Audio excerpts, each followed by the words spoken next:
Hello, welcome, Cabbage here. In War of the Visions, let's do a level 89 review of Knight of Ruin Sterne. And I wish he was 99, but I just wasn't able to make it. But he did come out about 4 months ago in JP. I pulled him just randomly, maybe a month after he was released. And then little by little I was getting his orbs through hard quests, or anytime there was a select ticket offered for shards, I would pick him up. And so actually I've gotten Ruined Knight Sterne up to this level for much less than the full price. I've just been paying with it in time instead. But that's the nice thing about this game. Even if you get a character 3 or more months after it is released, you still know that it will be good. In PvP and PvE, in raids. But here he is, the second true premium unit in War of the Visions after Gilgamesh. He is the third 100 cost unit. But I don't consider Thancred a premium unit. He's one of a kind. But Super Sterne and Gilgamesh appear in the regular hatcher, but at half the rate, and their shards appear in the regular shop, but at double the price. And so that's why I like to call them premium units rather than luxury units or something. But Sterne was always one of my favorite characters, and I really like his voice actor. I go into more detail about that in my regular Sterne review. But what is good about Super Sterne? One way to think of him is as a Vineta that works at range, and with AoE attacks and multi-hit skills, and with Light Slayer instead of Male Killer. So one of his main roles is similar to Vineta to take down light element tanks. I was able to get 4500 against Engelbert the other day. I have lots of other videos where I use Super Sterne in battle, so you can look at those. But he can also just do good damage against anyone that doesn't have high slash resistance. Also in those videos, we've seen him do 3000 or more damage to multiple guys at once, sometimes even being able to one-punch an entire team. He can also evade like Vineta, but not at the same rate. But Super Sterne is more durable anyway. He can get easily over 3000 HP. And I've done some testing with an all-evade team, and I feel even using an evade Vineta is risky, but Super Sterne evade is a little bit more so. I did make that chart of glass cannons and bruisers, and he would definitely fall into the semi-glass cannon side, I think. But he also has a self-sacrifice type of skill called Desperation. If you put that on him, then he's going to be a straight glass cannon. So I can recommend to use him with a tank and or a healer. But since he does so much damage by himself, he could be your single source of damage. And so like a very traditional team with a tank, a healer, and him would do great, I think. But some downsides to him, besides his cost of course, you really want to use him with either Jesus' Bells or Ododoa's Apron to get the best use out of him. His skills are powerful, but they are expensive to match. Also, he is weak to Holy, but then so is every dark unit. And then he is limited to only using slash attacks, like Orlandu, so he can be shut down if you have a specific build against him. Speaking of regular Sterne, does Super Sterne obsolete regular Sterne? Absolutely not. Super Sterne does do the better dark slash attacks, and he survives better.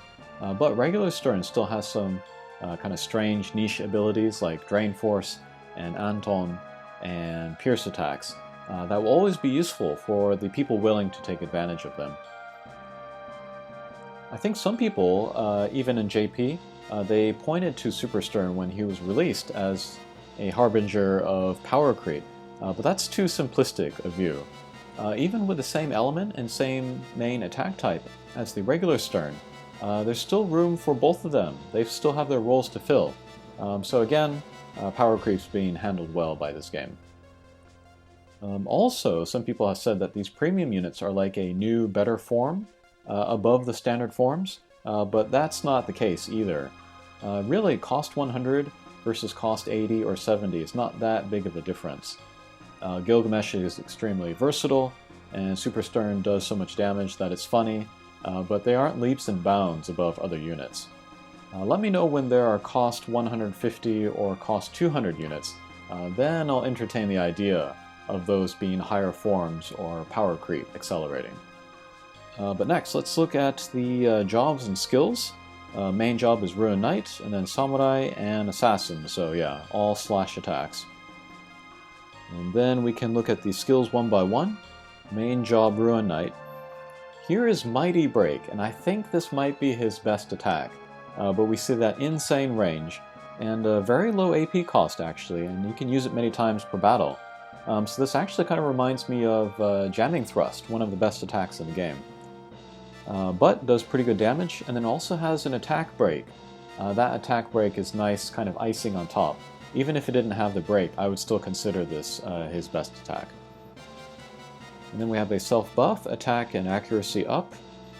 And then here's Hazard Crash. This is his marquee skill. You've seen the meme use this a lot in PvP matches. But very large area of effect, takes away some damage from himself, and then again it can do like 3,000 or more damage on multiple guys. Super expensive at 36, so you definitely want to, again, have that AP refresh Trustmaster. This is like a super version of the Hazard Break, which I still feel is an underrated skill in the game. But yeah, if you can take advantage of this skill, that will be very, very strong. Okay, and then here is a move and attack. I love those skills. These can move through like rocks and walls and stuff, so pretty versatile as a movement skill as well. And then we'll give him agility up. Also not too expensive. And then Catastrophe. This is a weird looking AoE effect here. But this will do great damage, and then also Light Slayer. And this is the attack that I used to get the 4,500 damage on Engelberg. Also one of his marquee skills. You want to use this if you're going specifically against light units. Also kind of on the expensive side, however. Okay, let's look at the sub-job of the Ruin Knight. Only 2 skills here. Double attacks. This is a 2-hit skill. Does pretty good damage. Also Light Slayer. And so for the raids, or like the 2-headed dragon, this will be great for chaining, and then also doing specific damage on light units. And then there is a TP skill, Demonic Heal. This will raise his max HP, and then also restore that bit of HP. I don't usually use this skill, and then I don't usually use this sub-job, unless I wanted to use for chaining and raids. Okay, what I do usually use though is the Samurai sub-job. He's got Hien, another nice semi-ranged attack. Here is an area of effect buff to raise Brave. This will be permanent if you can hit that on your teammates. Okay, another self buff. This will raise the evade of everybody. This is very nice for evade teams. And then here's a spin attack. This will hit everybody with a dark status effect if your spirit is high enough. Another self buff, attack and critical up. And then a piercing attack, and also gives you machine and stone killer. This one don't use too much. It's also pretty expensive, so I usually turn it off. And then the last sub-job is Assassin, and you would think that this would be great for him, but I feel like one of the best strengths of Ruin Sterne is his range, and a lot of these are short-range attacks, so you can use this if you like. But this is a mug attack, so you could put him on your guild farming team. This is the one where if he gets the back attack, he will do the defense break and then medium damage. That's pretty strong. Not too expensive either. Here is a TP skill. This might paralyze the opponent. Usually turn that off. Here's the Poison Dagger. This is the one ranged attack that the Assassin has. Also usually don't use this. I'd rather use the Mighty Break. And then here, this is an AP Drain. And then this one's pretty good. This is an area of effect that will hit everybody in this small area. Kind of expensive too, but yeah, I guess if you want to go into crowd control, you can use this, but I would prefer Hazard Crash, personally. Okay, next, let's look at support abilities. I usually have this one on. This is the Samurai support ability. Will raise attack and evade, but lower defense. Alright, let's put that on him. And then here is Desperation, which I described earlier. This will greatly raise his attack, but lower his attack resistances. So let's see how much that raises the attack. We see 394 here. Okay, plus 164 there, so that's a very nice attack boost. Here is evade up, and then here is gained AP up. I don't know. You can experiment. You can use the AP Trustmasters and see if that's enough. If it's not, you can use the AP up, or if you don't have those Trustmasters, you can try that on there. And then one build that I was kind of considering using, maybe if you didn't have those Trustmasters in particular, would be to turn off his more expensive skills, like Hazard Crash or Catastrophe, and then just focus on, you know, Mighty Break or maybe some of the short-range assassin skills.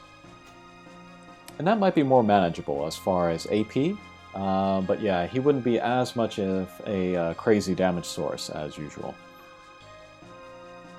And then a reaction, this is from Assassin. If he gets hit, his evade will go up, and then also his CT gauge will go up. I usually have this one on. And then here, this is a Samurai evade skill. If he's hit, evade will go up.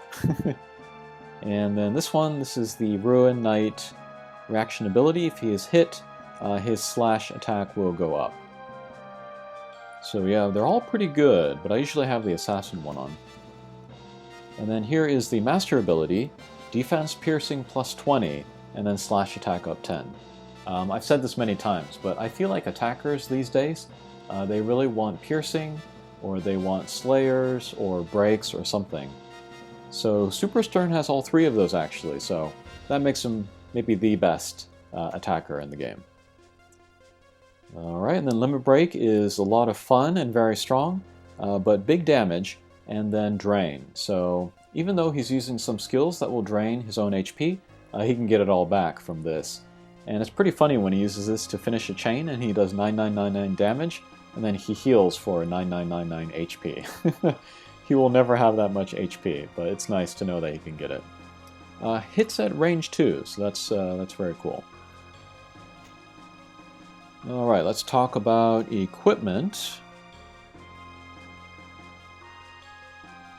Best sword for him is probably going to be the Golden Blade, that really old one. This will just give you the highest attack. There is the Rune Blade coming with a little bit of defense, a little bit of a slash resistance, and then there's a Rain Sword, which I feel like is better than maybe people give him credit for. But it does have the 15 slash attack up. That goes great with his abilities. Attack will be low overall at 80, but it has a defense break in there, so that can maybe go well with his other breaks that he has. And then for armor, you could give him the Mithril armor. I have mine at plus 5, so that will give him strike resistance plus 7, and then 18 evade. That would be good for an evade build. If you want the projectile resistance instead, you can go for the Mithril helm. Ribbon could be great for him. That's coming very soon to Global. And then for Trustmasters, again, I recommend the Bells or Ododoa's apron.